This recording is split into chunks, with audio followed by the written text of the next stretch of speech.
A crippled Japanese fighter, its pilot bailing out. But this is not World War II, and it's not even Hollywood. It's Iowa, on a scale of about knee-high. They say we're playing with big toys, but they are very serious toys. Every August now, Ida Grove, Iowa, is where big boys fly their radio-controlled toys. And it is serious stuff. Well, if you can see my heart beating, I think that'd tell you something. It's pretty hot.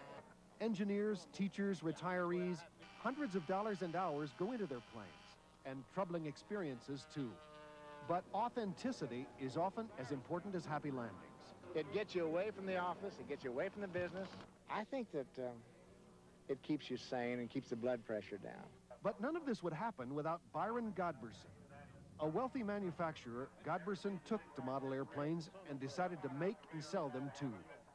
And today his 1/5 scale Air Force goes with the 1/5 scale airport he built.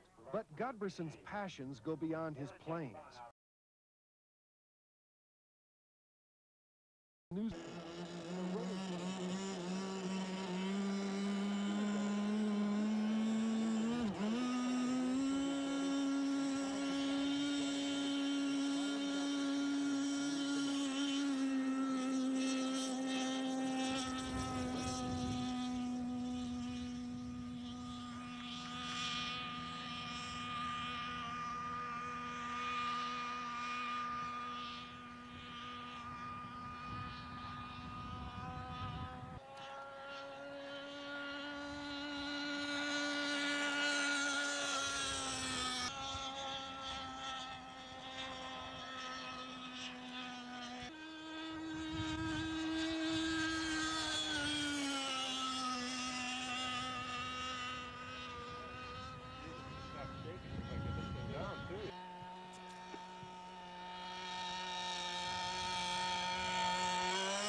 Done to this.